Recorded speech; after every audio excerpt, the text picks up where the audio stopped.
My name is Quinn. I'm 18. And for my entire life, I believed my mother loved me unconditionally. It took a cedar box on my bedroom shelf to destroy that belief forever. My grandfather had been dead for 18 months when I finally lifted the lid.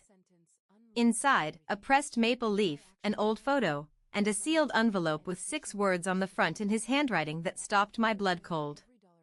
What did I find when I started pulling the thread? A lawyer hired in secret. A document with my full legal name drafted 4 months before I turned 18. A shell company called Hollis Everett Holdings. Everything unraveled in less than 72 hours. And on the morning it all collapsed, my mother was standing at the stove in her pink quilted robe, making my favorite pancakes, completely certain she had already won.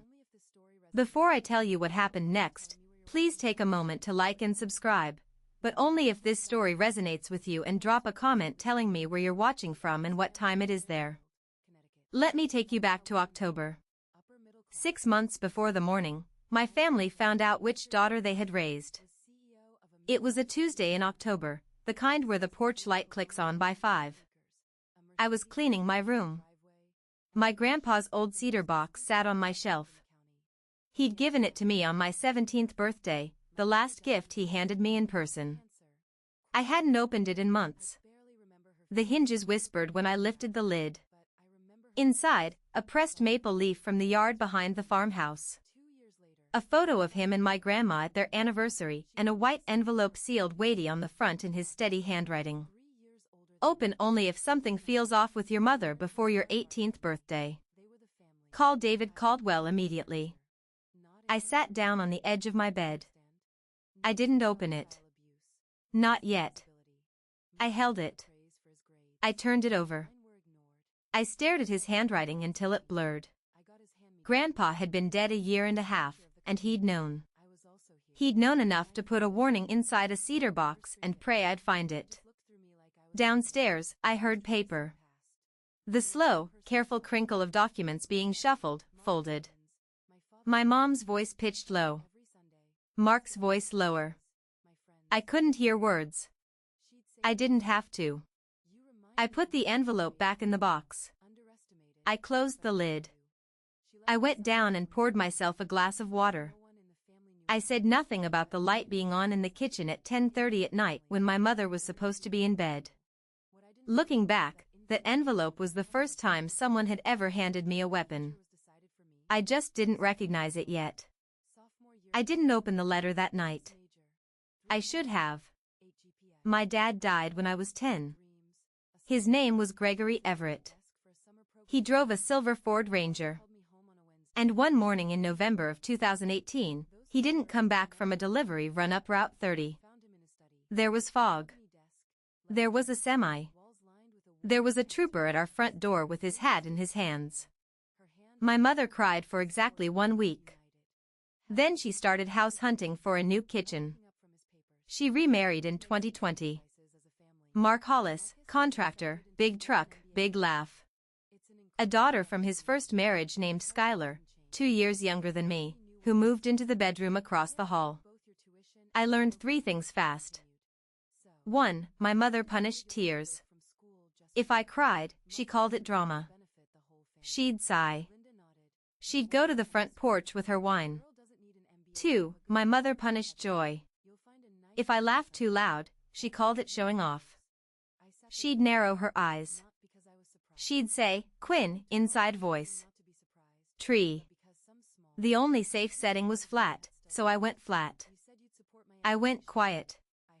By 12, I'd stopped spending my feelings around her. I saved them for Grandma Margaret's porch and Grandpa Harold's tomato vines and the pages of books where other people were allowed to feel things out loud. My mother thought quiet meant obedient. It didn't. Quiet meant I was watching. Quiet meant I was remembering. In my house, emotions were currency. I'd stopped spending mine by 12. My mother called it quiet. I called it not giving her a weapon.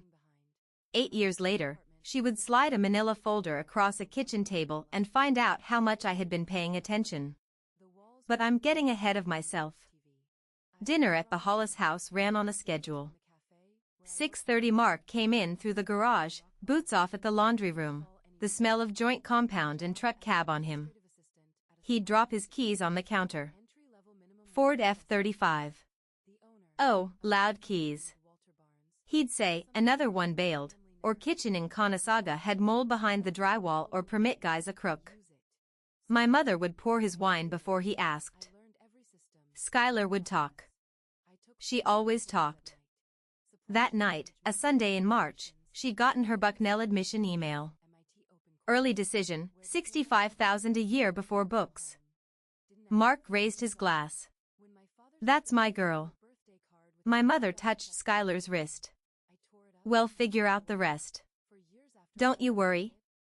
Skylar glanced at me. I was cutting my chicken. I didn't look up, I said evenly. I got the Penn State email yesterday. Main campus. A silence. My mother said, that's nice, sweetheart. Mark grunted. He took a swallow of wine. College is a scam. Real money's in the trades, but whatever. He didn't look at me. My mother smiled, her charity committee smile. Quinn, we'll talk about your future. Closer to your birthday. That phrase again. Closer to your birthday. She'd said it 3 times in February, twice already in March. It didn't sound like a celebration. It sounded like an appointment. Mark topped off his glass, he added. Casual as weather. Family money stays with family, Quinn. Not in some lawyer's vault. My mother cut him a look. A fast one. The kind that says shut up too soon. I kept cutting my chicken. I was paying attention. My grandma Margaret died when I was 14. Breast cancer. She fought it twice. The second time it fought back harder. She held my hand the afternoon she passed. She said, you are a good girl. Don't let anyone tell you otherwise. I didn't cry in the hospital. I cried in the parking lot in the passenger seat of Grandpa's Buick. And he didn't shush me or sigh. He just said, let it out, Peanut. Let it out. Grandpa Harold held on for 2 more years. He got quieter, not sadder. Quieter, like a house at dusk. The summer I was 16, I moved into a spare room for July and August. I read to him from the chair by the window. I watered the tomatoes. I cooked the eggs the way he liked, hard yolks, butter, salt. He died in September, a Tuesday, 78 years old. Heart. At the funeral, my mother wore navy and cried at the right volumes. Mark stood in the back and checked his phone. The will was read 2 weeks later. There was a trust, my name on it, a number that made Mark's jaw go loose, about $680,000, blue chip shares, some cash, the proceeds from a small lot Grandpa had sold in Bucks County. The terms were simple. The assets belonged to me. I couldn't touch principal until my 18th birthday.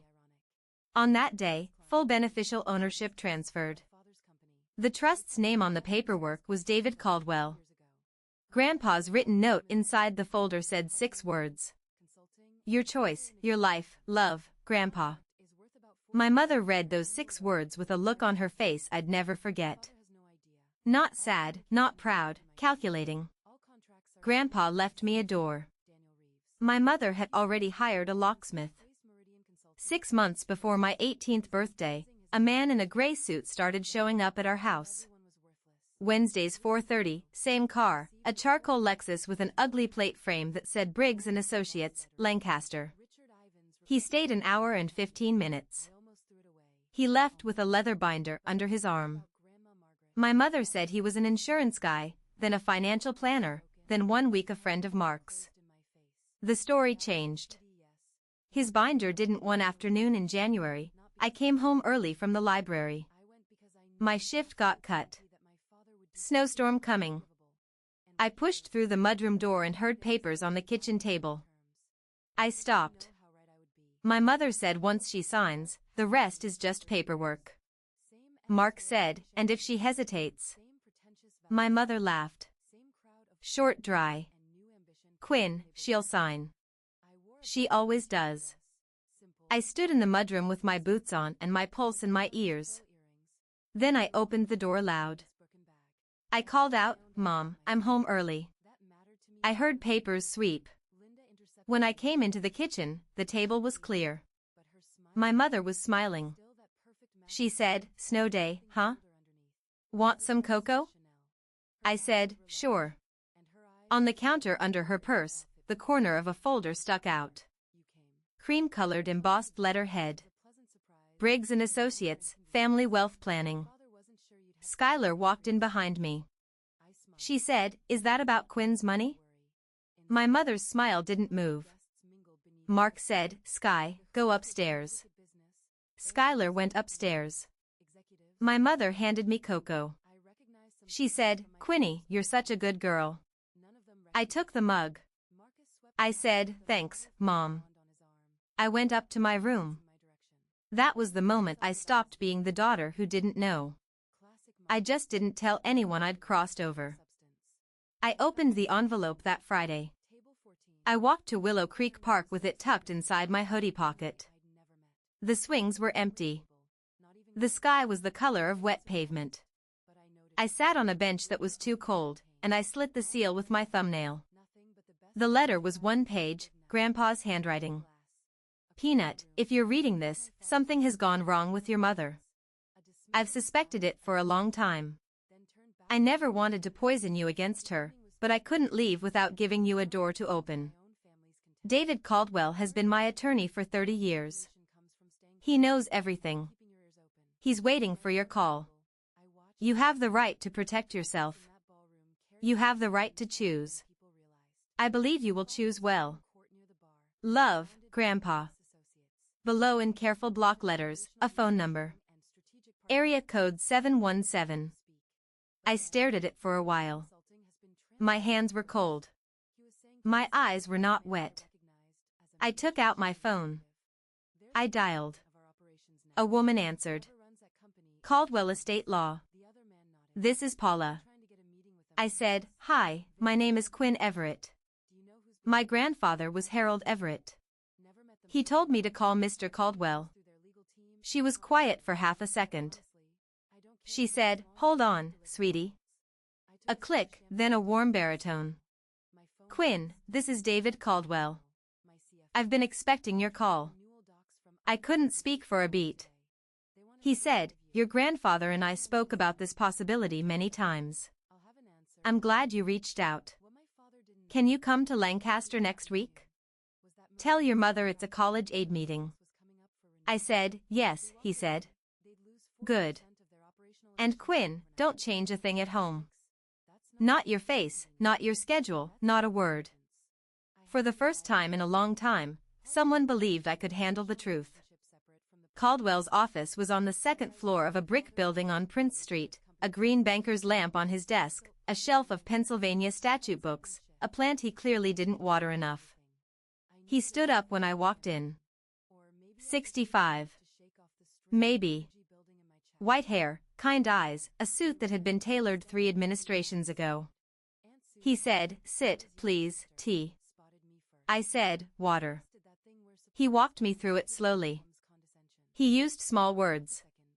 He wrote down terms on a legal pad so I could see them.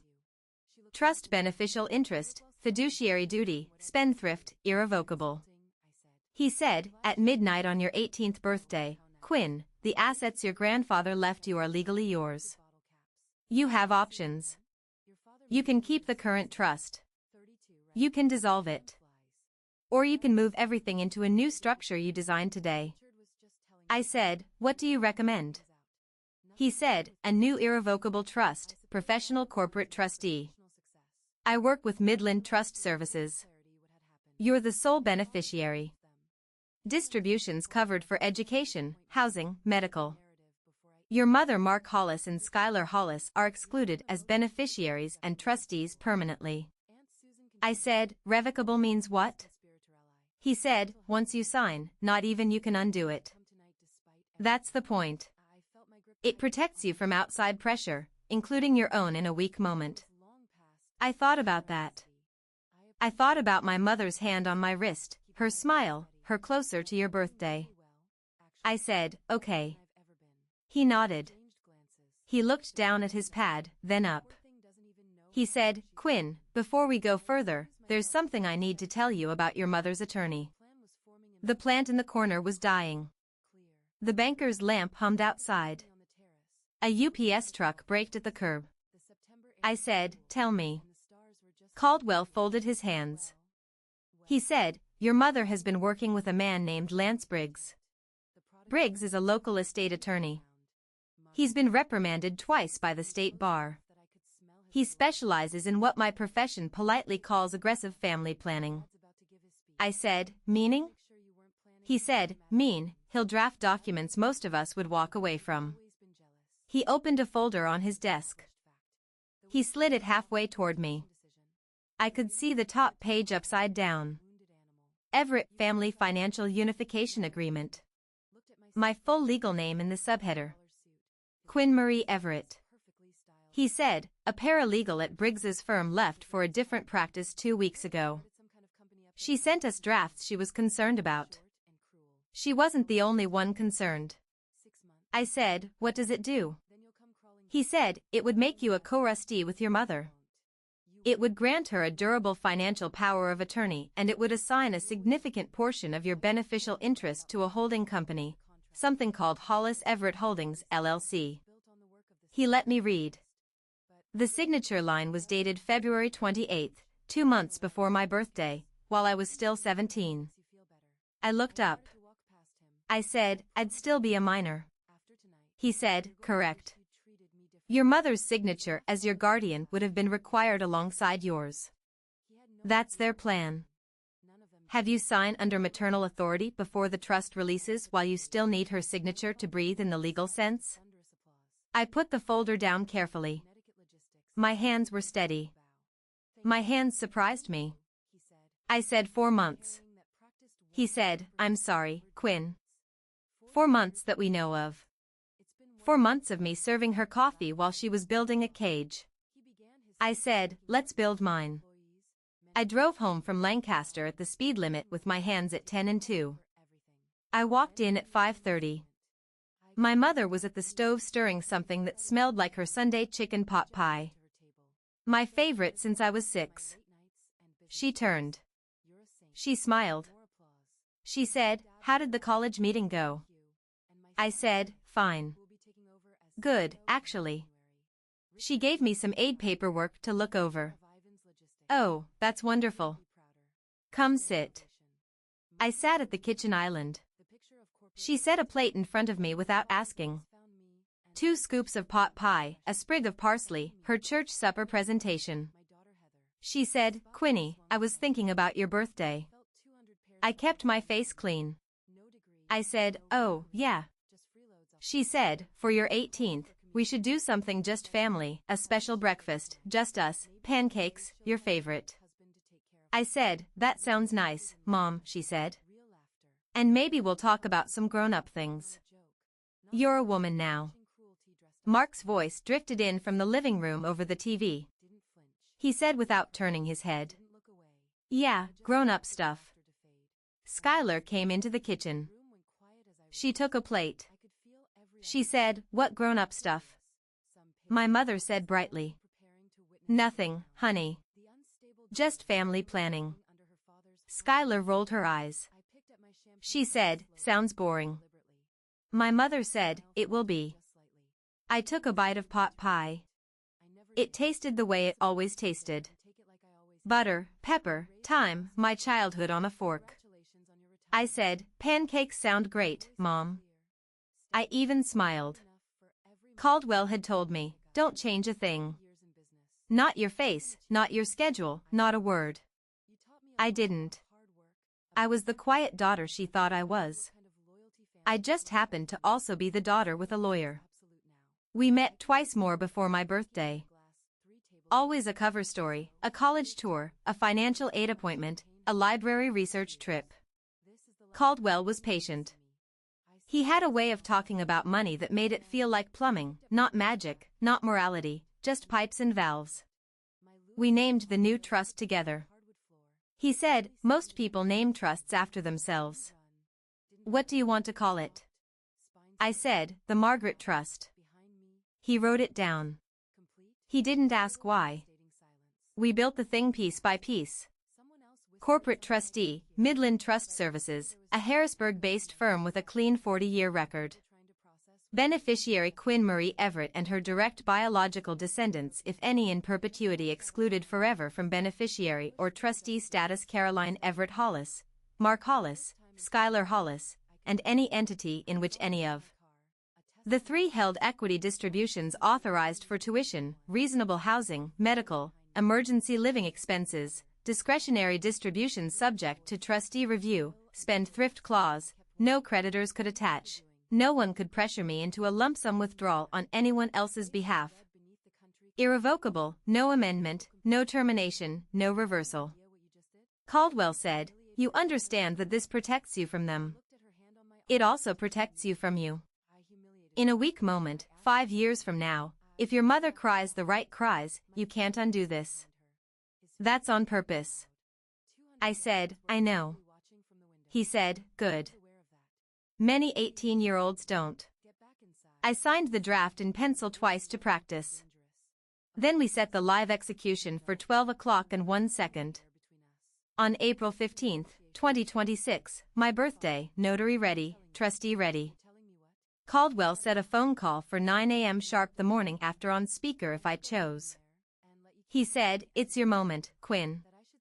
Use it how you need to. Aunt Beth called me the week after that meeting out of the blue. Or maybe not. She said, Quinny, Pittsburgh speaking.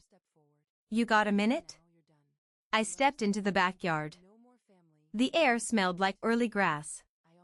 She said, I heard from David Caldwell that you've been asking questions. I said, he told you. She said, he told me you called. He didn't tell me what about. I can guess. Beth was my dad's little sister, ICU nurse, 48.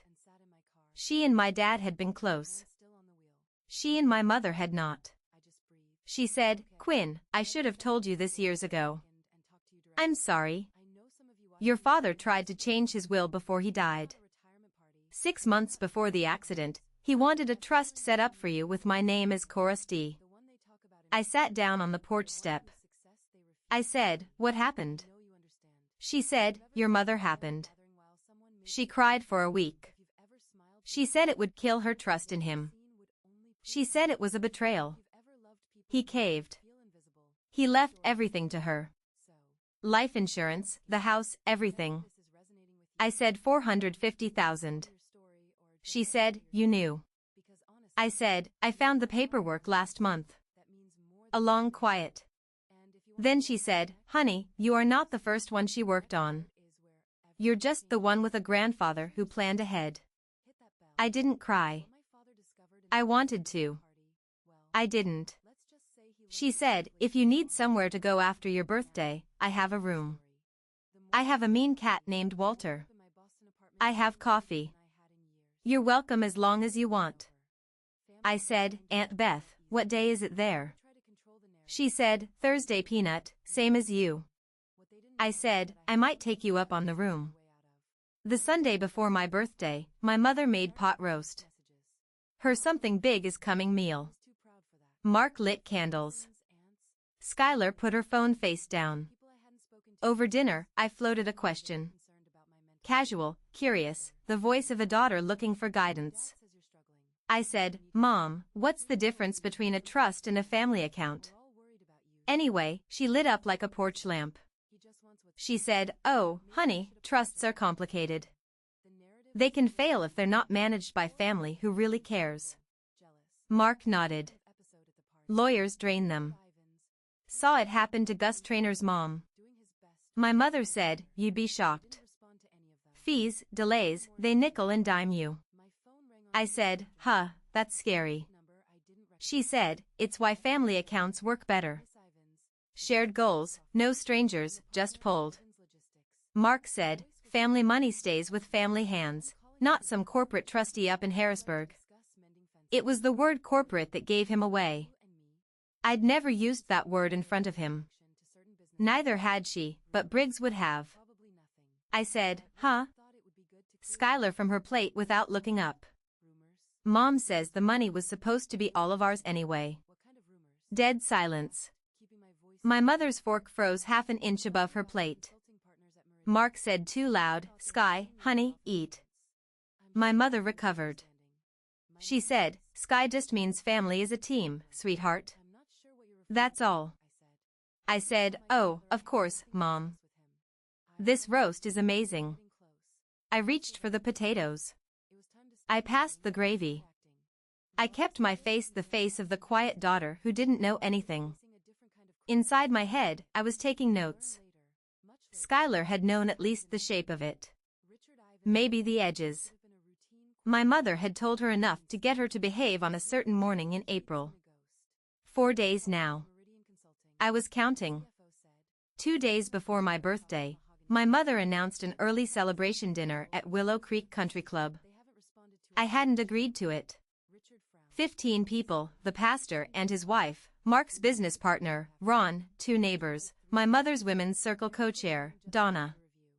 Skylar in a pink dress, Mark in a navy blazer that strained across his shoulders.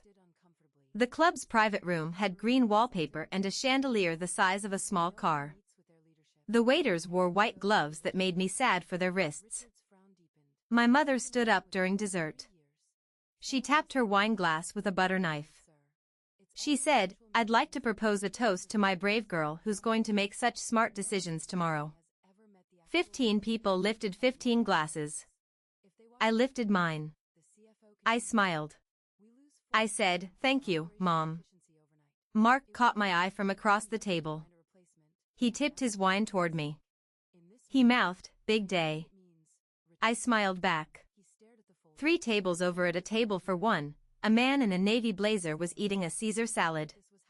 Mid-50s, thinning hair, a ring with a stone too big for his finger, a leather briefcase leaning against his chair. He looked up. He looked at Mark. He gave a small professional nod. Mark nodded back. I didn't know the man's face yet, but I knew the briefcase. I knew the posture of a man who charged by the hour and expected his invoice paid in cash. Lance Briggs was already at my birthday dinner. One day early waiting, Pastor Lowry raised his glass and said something kind about my late grandfather. I smiled and thanked him. Grandpa had said, your choice, your life. I raised my glass to the whole room. I drank the wine. April 15, 2026, 11:47 p.m. My bedroom door was locked. My laptop was open. 3 sharpened pencils sat on my desk that I hadn't needed. I was wearing pajamas, gray top, plaid pants, slippers. I wanted my signature to come from the version of me who slept in this house every night. At 11:52, Caldwell joined the Zoom. White hair, blue tie, green banker's lamp behind him. At 11:54, a woman from Midland Trust Services joined. Her name was Priya Desai. She said, happy almost birthday, Miss Everett. At 11:56, the online notary joined. Commissioned in Pennsylvania. Camera on. ID check completed. 11:59, Caldwell said, ready, Quinn? I said, yes. 11:59:40, 11:59:55. The cursor blinked in the signature field. 12 o'clock in 1 second, I typed my legal name. Quinn Marie Everett. Slow. Each letter on purpose. The notary confirmed. Priya confirmed. Caldwell's eyes tracked the screen. At 12:02, the system requested confirmation of the asset transfer authorization. I clicked approve. 2-factor code approved. At 12:03, Priya said, initiating wire. At 12:042, she said, confirmed. Funds received.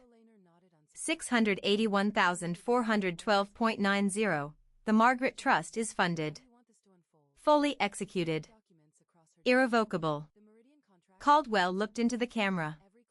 He said, "Happy birthday, Miss Everett. The world is yours now."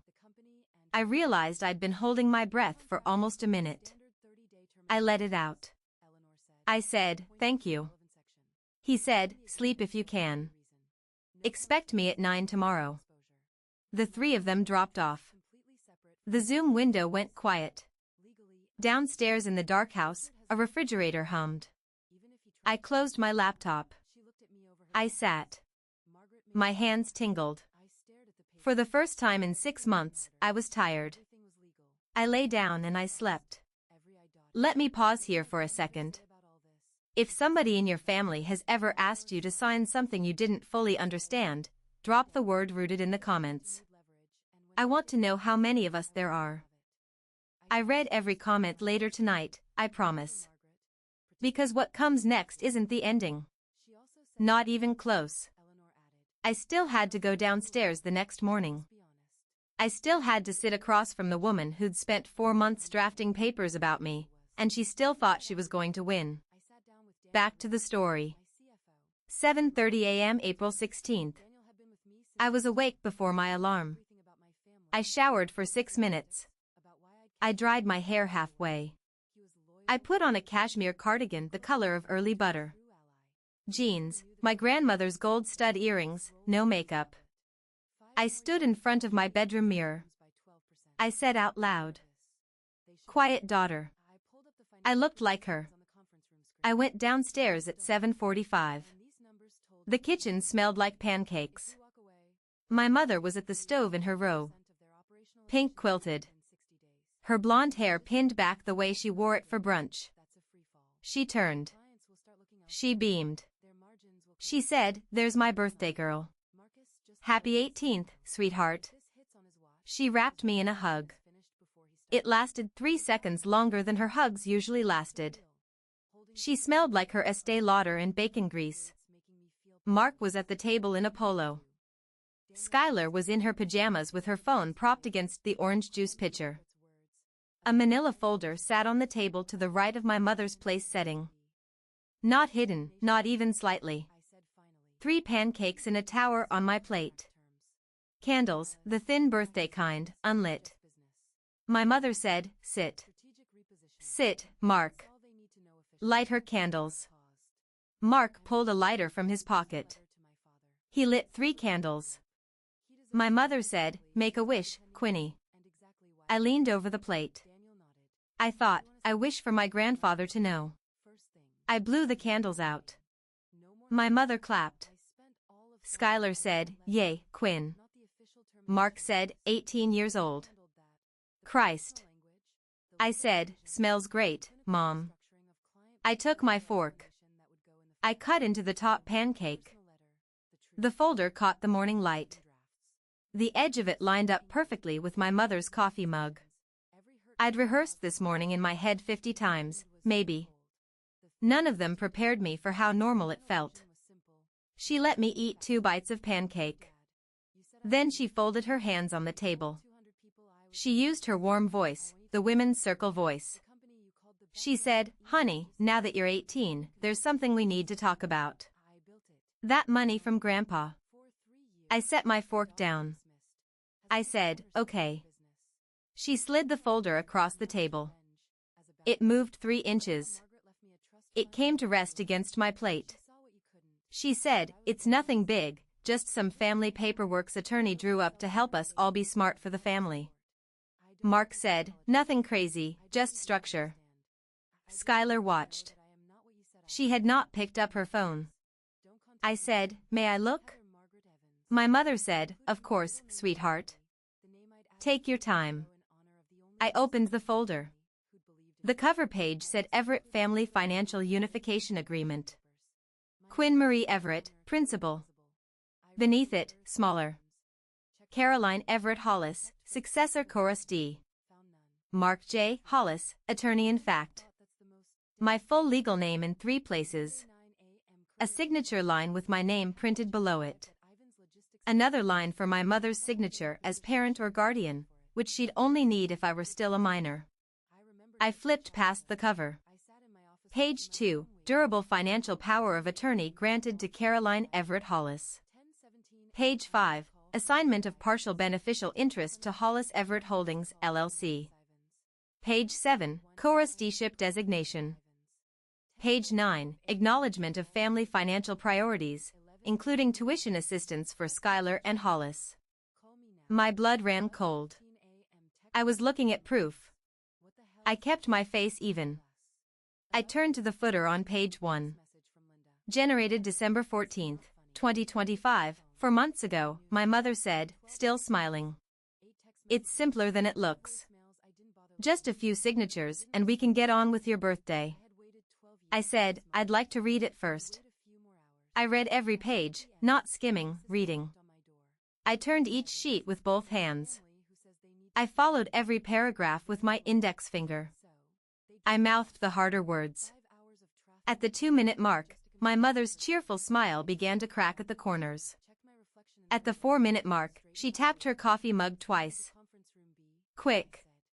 At 5 minutes, Mark said, Quinn, sweetheart, you don't need to read every line.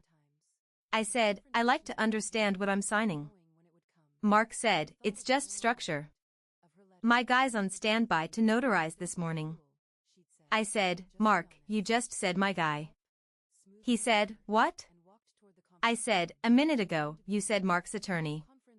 Now it's my guy. A silence. Schuyler's phone still sat face down. She hadn't touched it. I turned to page 5. I tapped the paragraph.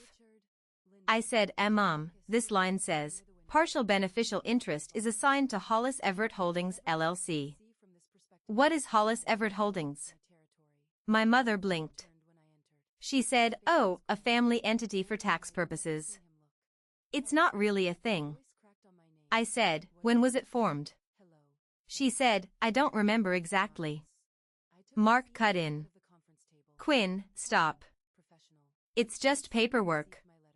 Sign the sticky pages. Eat your pancakes. I looked at him calm, steady. I said, Mark, how long have you known Lance Briggs? The name landed. Mark's jaw did something slight, but I saw it. My mother said too quickly. Sweetheart, we haven't even told you the attorney's name yet. I said, I know. That's what I'm noticing. Schuyler looked up.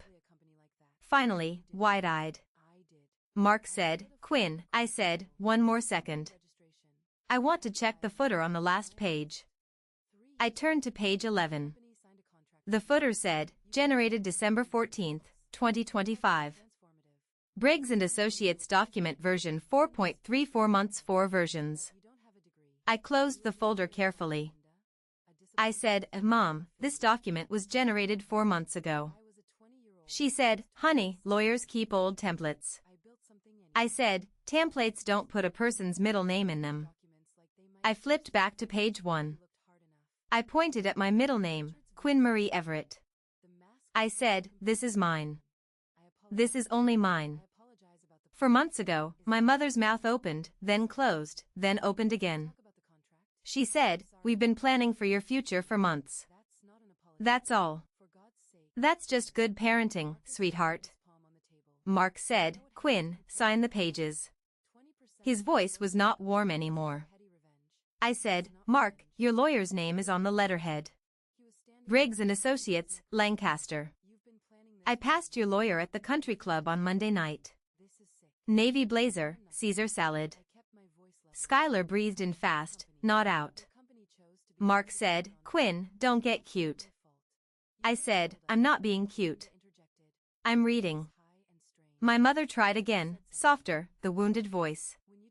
She said, Quinny, honey, this is for your protection. You don't understand how taxes work. You don't understand what happens when someone your age inherits a lot of money. There are sharks out there. I said, Mom, I didn't say no. I said I want to understand. She said, there's nothing to understand. It's just its family sign. I said, before I sign anything, I'd like to have our family attorney on the line just to explain it to me. I said the word "are" gently. That was the word that broke her face. Her smile locked, her eyes flicked. Fast panic. She said, "We don't need Caldwell for this. My guy can walk you through it just fine." I waited. I let the silence work. I said, "Mom." I said, "I never told you who our family attorney was." The kitchen went quiet the way kitchens do when the refrigerator kicks off and nobody's spoken in a minute. I watched my mother's mouth. She opened it, closed it, opened it. She said, "Quinny, Grandpa mentioned him years ago." I must have remembered. I said, "Grandpa died 18 months ago. I've never said his name in this house." Mark said, "Quinn, stop." Skylar quietly from her chair. "Wait, who's Caldwell?" Mark snapped. "Sky, not now." Skylar shrank back. My mother tried to grip the table edge. Her knuckles were white. She said, "I asked around when Grandpa died about his estate. That's all. It's nothing sinister." I said, "Mom, when did you ask around?" She didn't answer. I said, "Was it around the time you and Mark started meeting with Lance Briggs?" She said, "Quinn, please." Mark said, "You little." He caught himself.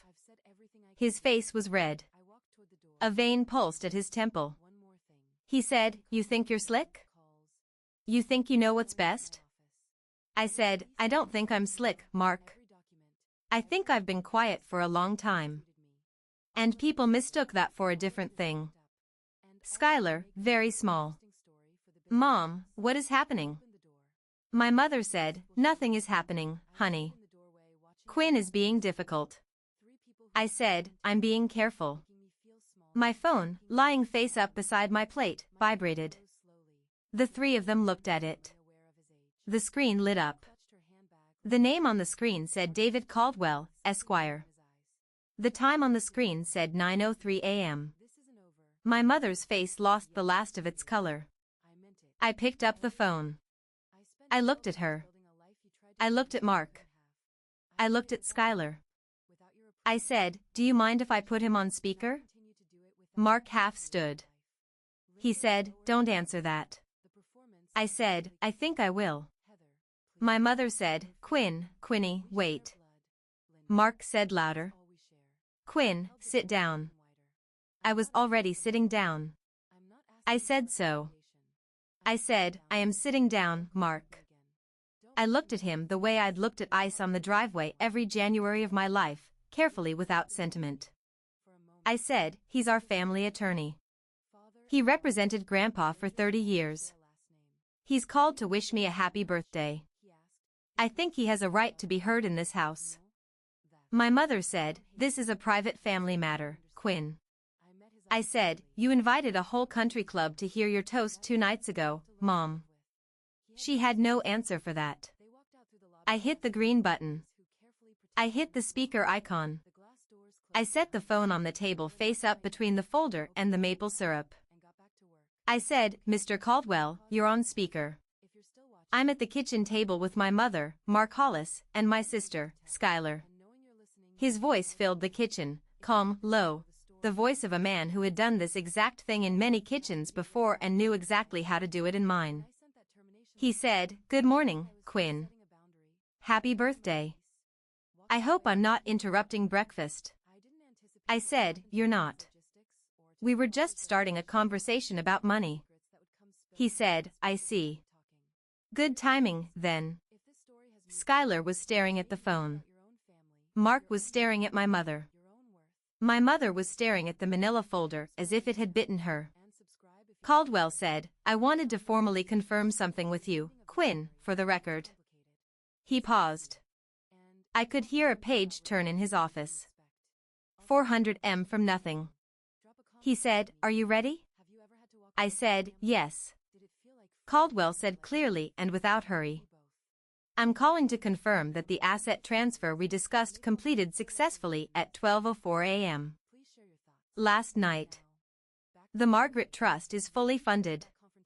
The trustee is Midland Trust Services. The transaction is legally irrevocable." The sound that happened in the kitchen wasn't a sound. It was the opposite of sound. My mother's fork dropped onto her plate. A small, clean clink. Mark's hands, which had been flat on the table, curled into fists. Skylar said, "What?" Caldwell went on warmly, as if he hadn't just set a house on fire. Total funded amount, $681,412.90. Trustee fees quoted at 0.6% annually. Your first distribution request for fall tuition at Penn State is pre-approved. Everything is in order. Mark said, "What trust?" His voice came out strangled. Caldwell said, "The Margaret Trust, Mr. Hollis, named I believe for Quinn's late grandmother, established last night." My mother said, "That's Quinn." "You didn't." I said, "Mom, I did." Skylar said, "What does that mean?" Caldwell said, "It means, Skylar. Is it that the funds your grandparents left to Quinn are now held by a corporate trustee? They can only be used for Quinn's benefit. They cannot be accessed by anyone else ever." Mark stood all the way up. He said, This is Caldwell said pleasantly. "Mr. Hollis, please don't finish that sentence. You'll want to be careful about what's said on an open line." Mark didn't sit down. He also didn't keep talking. I watched my mother's face go through 4 expressions in 3 seconds. Disbelief, calculation, fear, and finally slowly the expression I'd been waiting 18 years to see on her. The expression that said, "I have lost." Caldwell said as if he were reading the weather. "Incidentally, Quinn, I wanted to flag something else while we're all together." I said, "Go ahead." He said, "About 10 weeks ago, my office received a forwarded copy of a draft document package originating from Briggs & Associates in Lancaster. A former paralegal there raised concerns about the content and forwarded it to 2 colleagues. Standard whistleblower channel." My mother said, That's protected material." Caldwell said gently, "Ma'am, work product prepared for a third-party minor beneficiary is not privileged in the way you seem to be thinking, and the forwarding isn't the issue." "The content is," Mark said. "You can't." Caldwell said, "I can, Mr. Hollis. I've been doing this a long time." He let that sit. I watched my mother's hands shake. Just her hands. Her face was frozen. Caldwell went on. "The document is titled Everett Family Financial Unification Agreement. It's addressed to my client Quinn with a signature line dated February 28th of this year. That date was 2 months before Quinn's 18th birthday while she was still legally a minor in Pennsylvania." He paused. "Quinn, can you describe what you're holding?" I said, "A manila folder inside a document called Everett Family Financial Unification Agreement, 12 pages, generated December 14, 2025, letterhead Briggs & Associates version 4. 3. Caldwell said, "Yes, that is the document." Skylar whispered, "Oh my God." Mark said, "This is a setup." Caldwell said, "No, Mr. Hollis. A setup requires deception by the party being accused. Ms. Everett has simply read what was placed in front of her with witnesses."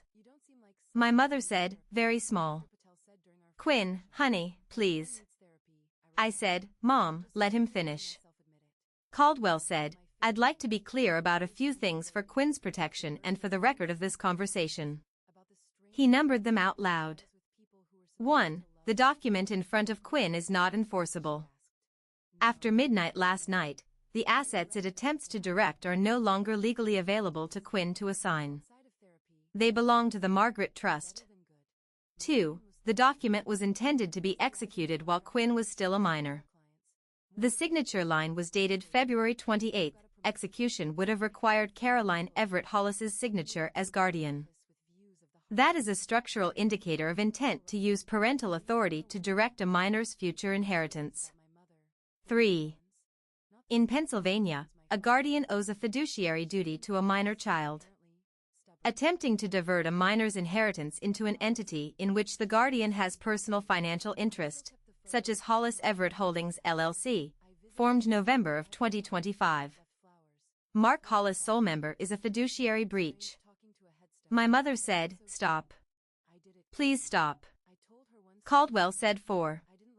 I have, as of yesterday, filed a formal complaint with the Pennsylvania Disciplinary Board regarding Lance Briggs's role in preparing this document along with 3 previous drafts. Mr. Briggs has 2 prior reprimands. Mark said, you filed on Briggs. Caldwell said, I filed on Monday. Mr. Briggs was notified yesterday at 4 p.m. I expect he's not answering calls today. The manila folder on the table looked different now. Smaller, sadder, dead paper. I said, Mom, look at me. Her eyes came up slow red. I said, did you know what he was drafting? She said, Quinn. I said, yes or no. She said, yes, I knew. Skylar made a sound I'd never heard her make. Mark slammed his palm flat on the table. The salt shaker jumped. Skylar jumped. He said, you did all this behind our backs? I looked at him. I said, Mark, I said it the way you'd say it to a dog in a kitchen. I said, I did it in front of a licensed attorney at 12:01 a.m. on my 18th birthday under full legal capacity. I said, you did yours behind my back for 4 months while I was still 17. His face was purple. A vein at his temple stood up. He said, we raised you. I said, Mark, you moved in when I was 12. What you raised was Skylar's brand, not me. My mother flinched. Skylar made a small noise. Mark said, you ungrateful. Caldwell from the speaker cut in calm. Blade calm. Mr. Hollis, I'd advise you to take a breath. This conversation is being documented on my end for my client's protection. Mark stopped. He sat back down hard. He stared at the wall. I said, Mr. Caldwell, thank you. He said, you're welcome, Quinn. I said, one more thing. Could I read something out loud for the record? He said, please. I opened the folder. I found page 9.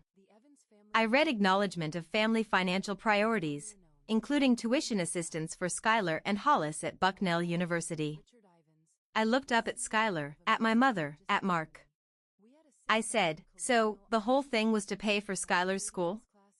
Nobody said no. Nobody said yes either. I closed the folder. I said, I'll be keeping this. My attorney has asked for a copy. My mother said, Quinn. I said, Mom, not right now. I don't have anything cruel to say, but I don't have anything kind either. My mother's tears started on cue, on volume, real tears. I'd give her that. Her body could produce them.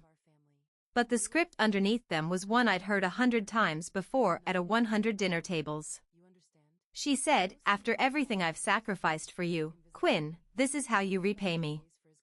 I waited for the wave to pass. I said, Mom, I've been thinking about the word sacrifice for a long time. I'd like to come back to it with you when we're both calmer with professionals in the room, a mediator, a counselor, someone neutral, she said. I don't need a stranger to tell me how to be your mother. I said, I think we do. I think we've needed one for a long time. She cried harder. Mark put his hand on her shoulder. For show. He didn't look at her. Caldwell, still on speaker, said, Quinn, Elizabeth Everett is parked at the end of your driveway. She called me 10 minutes ago. You are welcome to leave whenever you're ready. I stood up. I picked up the folder. I picked up my phone. I said, thank you for breakfast, Mom. I walked to the coat rack. I put on my jacket. I stepped into my sneakers. I walked down the hallway past the wedding photos on the wall. At the front door, I paused. I turned. Skylar was watching me, just her. My mother had her face in her hands. Mark was staring at his coffee. I said, Sky, you're 16. You didn't do this. Don't carry it. Text me in a year. Skylar nodded once. I opened the door. The April sun was pale and honest. I walked down the driveway. Aunt Beth's Honda Civic was waiting with the engine running. Pause with me again. If you just unclenched your jaw, tap that like button. It helps more than you know. I thought walking out that door was the ending. It wasn't.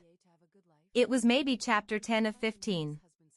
I didn't know yet how small towns decide who the villain is, how fast, how quietly. And the phone calls that were about to hit my voicemail from people I hadn't spoken to in years. My mother wasn't done. Mark wasn't done. Willow Creek had opinions, too. Stay with me. The next part surprised even me. Aunt Beth lived in a second-floor apartment on Maple Street in Squirrel Hill. She had a fiddle-leaf fig that was taller than me. A gray cat named Walter who judged everyone. A sectional couch with a quilt thrown over it. A coffee table with a water ring. I instantly loved. She said, "Shoes off. Tea now." I said, "Beth." She said, "Shoes, tea, shower, sleep in that order. Adult talk in 12 hours. I did what she said. I showered for 20 minutes. I came out in sweats. My phone was face down on the counter. I turned it over. 47 missed calls. 62 texts. My mother. My mother. My mother. Pastor Lowry. Donna from Women's Circle. My aunt on my mother's side. Linda, who I hadn't spoken to in 2 years. A neighbor named Phil. I scrolled. Quinny. Please call me. Quinn. Your mother is devastated. This is Pastor Lowry. I'd like to speak with you when you're ready. You are breaking your mother's heart. Call me back right now, young lady. Beth appeared in the doorway with a mug of Earl Grey. She looked over my shoulder at the screen. She said, "Block them." I said, "All of them?" She said, "All of them. Caldwell will tell you which ones to unblock later. Tonight, your job is to sleep." I said, "She'll say I abandoned her." Beth said, "She'll say what she'll say. The truth has to get its shoes on. The truth is slow, Peanut. Let it walk." I blocked 12 numbers. I put my phone on airplane mode. I drank the tea. Walter jumped up onto the couch. He looked at me. He sighed. He curled up on the quilt like he'd decided. I slept for 10 hours. I hadn't slept like that since I was 9. Willow Creek was a town of 9,000 people, 3 churches, and 2 opinions on everything. My mother went to First Methodist the Sunday after. She wore navy. She cried during the announcements.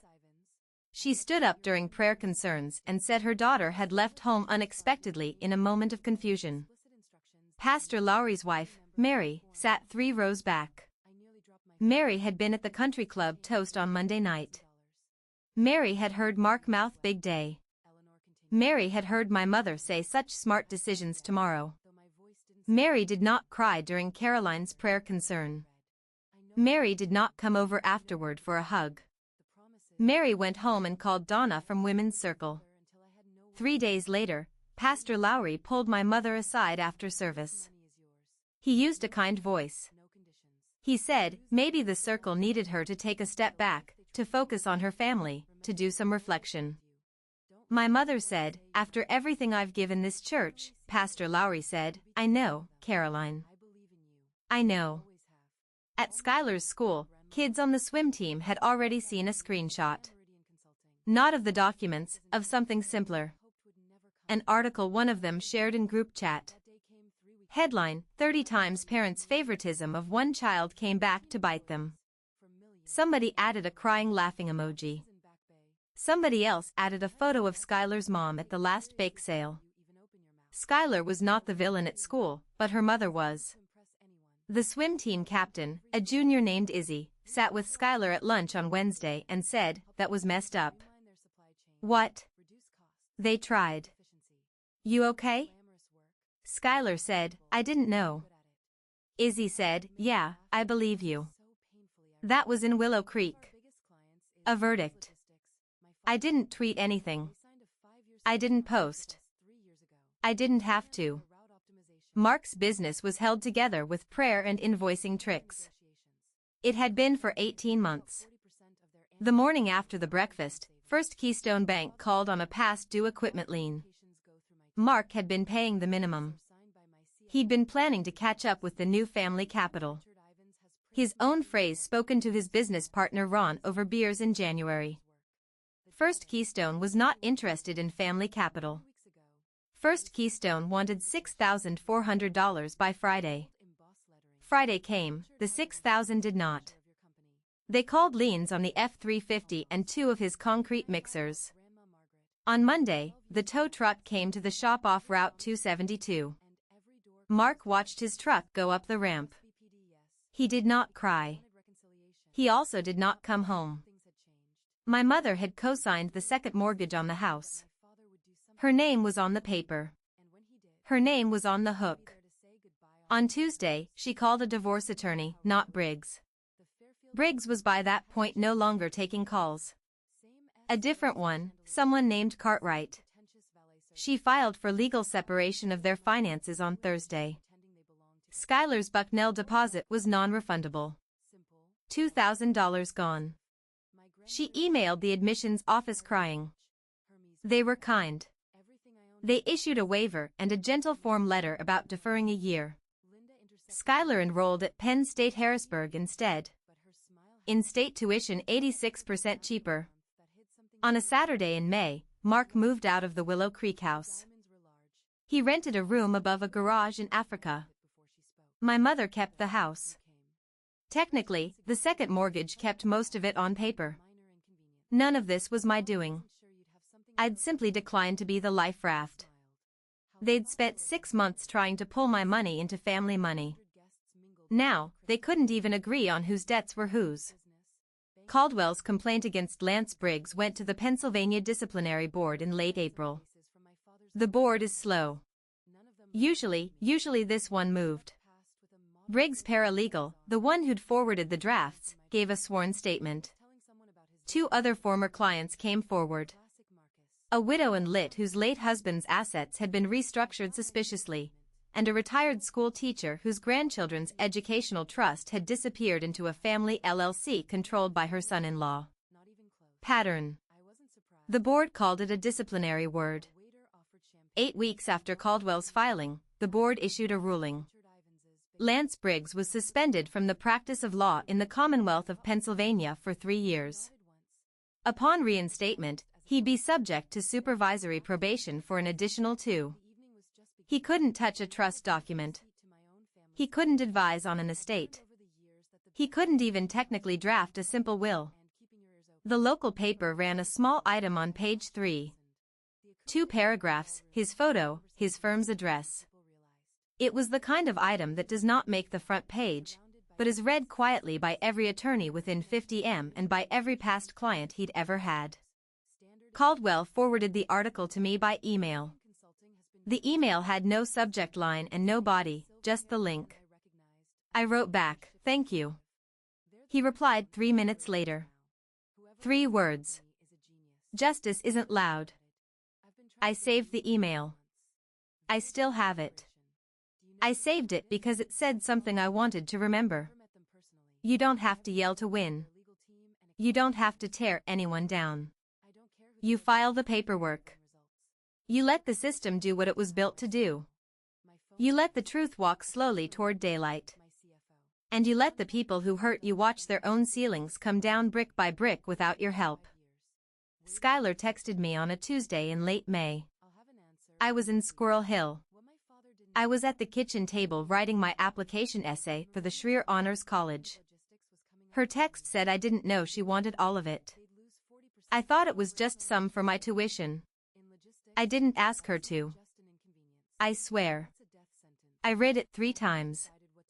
I did not write back immediately. Beth walked past, saw my face, said, "Skylar?" I nodded. Beth said, "Take your time or don't. Either's fine." I took 3 days. On Friday evening, I wrote back. "Sky, I know. She told you what she needed you to believe. The planning was hers, not yours. You're 16. You were in the kitchen, not behind the papers. 3 dots. Dots for a long time. She wrote, I'm sorry. I wrote, I know. Then I wrote, I'm not angry with you. I'm not available to be around Mom for a while, but I'm not cutting you off. She wrote, okay. I wrote, coffee in a year when you're 18 and on your own. I mean it. I'll drive. She wrote, okay, Quinny. She hadn't called me Quinny in 3 years. Not since Grandpa died. I set the phone down on the table. I looked out at the fiddle leaf figure. Beth came into the room. She sat across from me. She had a mug in each hand. She pushed one toward me. She said, how's the kid? I said, scared, lonely. She'll be okay. Beth said, you're not responsible for her being okay. I said, I know, but I can hold a door open. Beth tapped her mug against mine. Earl Grey against Earl Gay. She said, your dad would have liked that, holding a door open. I said, yeah, I think he would. August came. I got my Penn State packet, roommate assignment, floor plan, meal plan brochure, a bulleted list of what to bring.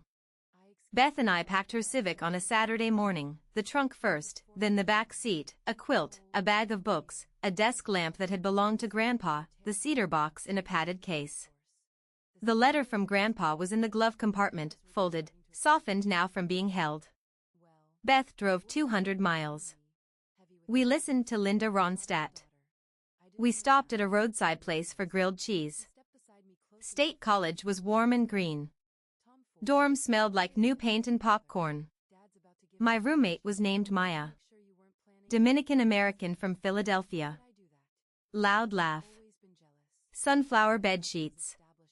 Maya hugged me within a minute of meeting me. She said, you're going to love this floor. Our RA brings donuts. I said, I'm Quinn. I'm from Lancaster County. She said, I'm Maya. I don't talk to my mom either. Solidarity. I laughed out loud. Actually, loud. Beth caught my eye from across the room and smiled. We unpacked. We made my bed. We hung Grandpa's lamp on the desk. Beth took me to dinner at an Italian place. She paid. She said, the Margaret Trust is paying technically, but I want the receipt. I said, Beth. She said, Quinn, you did not cost me anything. You gave me back someone who looks like my brother around the eyes. I'm the one who owes. I cried a little. Then I ate my pasta. When she dropped me back at the dorm, she put her hand on my cheek. She said, he'd be proud of you. He said he would be standing in my kitchen 4 years ago. She drove away. I did not look back toward the house on Maple Street. I looked forward. September was a blur. I took an intro to philosophy class and an intro to constitutional law class and a math class I would quietly drop in week 4. Maya and I figured out a grocery rhythm, a laundry rhythm, which dining hall had the better salad bar. I joined a pre-law club. I sat at a long table with 8 other freshmen who all talked too fast about contracts and wanted to be Supreme Court clerks. I didn't talk too fast. I listened. 3 of them became actual friends. My mother didn't call for the first 2 months. The first text came on October 12th. It said, are you safe? No punctuation. No question mark. I read it twice. I didn't answer. The second came 2 weeks later. It said, I miss you. I didn't answer that one either. Beth called me every Sunday. We talked about Walter the cat, about Beth's rotation schedule, about what I was reading, about what my classes were teaching me that my family had not. One Sunday in November, Beth said, how's your heart, Peanut? I said, it's quiet. She said, good quiet or bad quiet? I thought about it. I said, good quiet. The kind I didn't know existed. She said, "That's peace, honey." I said, "Peace." I sat with that word for a while. I'd spent my whole childhood being quiet because emotions were expensive, because noise was dangerous, because laughing too hard was an invoice my mother would eventually collect on. In my dorm room, with Maya humming in the shower and snow beginning to hit the window, I understood for the first time that quiet could also just mean quiet. No threat, no penalty, just the sound of a life I was finally allowed to have. April 15, 2027. Paterno Library, 4th floor, window seat. The desk I liked best by the radiator with a view of the quad under a light dusting of late snow. I had an organic chemistry exam in the morning. I had closed my book. I had closed my notes. At 11:58 p.m., I opened my laptop. I logged into Midland Trust Services quarterly statement April 1st to April 15th. The Margaret Trust value $729,448 and change up 7.2% year over year. Distributions issued: tuition, housing, fall books, a small grant for winter clothing. Next disbursement scheduled, fall tuition, August. I scrolled down to the footer of the statement. My grandparents' names were there in small italics. Harold and Margaret Everett, originators of Corpus. I put my fingertips on the screen briefly over their names. At 12:01 a.m., exactly 1 year from the moment I had signed my name in a locked bedroom in Willow Creek. I closed my laptop. I sat in the window light for a minute. Outside, snow was falling so slowly it looked stopped. I thought about Grandpa and his 6 words, "Your choice, your life." I thought about my mother. I hoped, actually, that she was okay. Not in a gushy way. The way you hope a stranger on the news is okay. I thought about Skylar and the text she had sent me that morning. A photo of her first dorm room at Penn 8 Harrisburg taken 2 weeks after her own 18th birthday. She'd written, "Coffee in May?" I had written back, "Yes, I'll drive." I gathered my things. I walked to the elevator. I rode down alone. Outside in the cold, clear April night, I tilted my face up to the snow. I breathed out. I went home. "Get back inside," he said, his voice low and dangerous.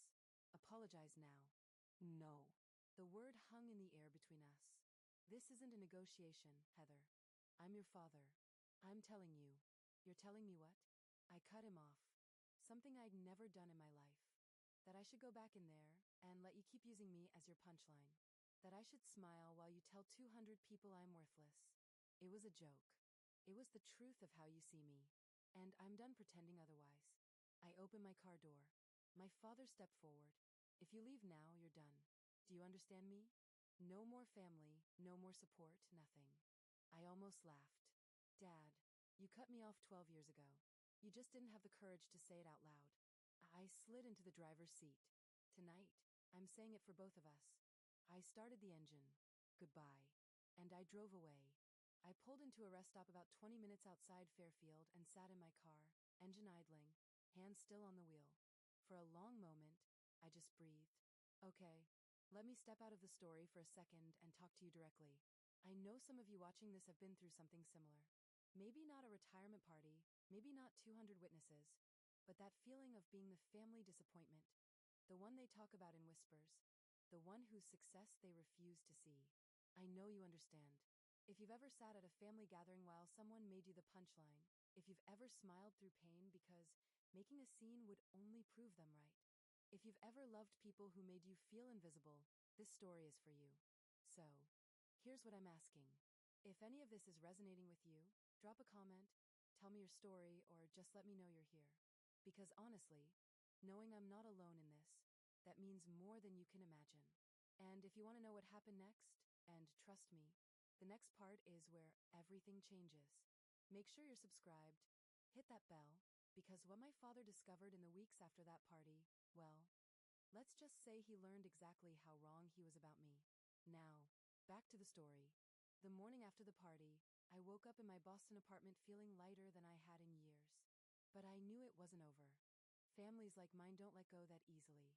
They would try to control the narrative, spin the story, make me the villain.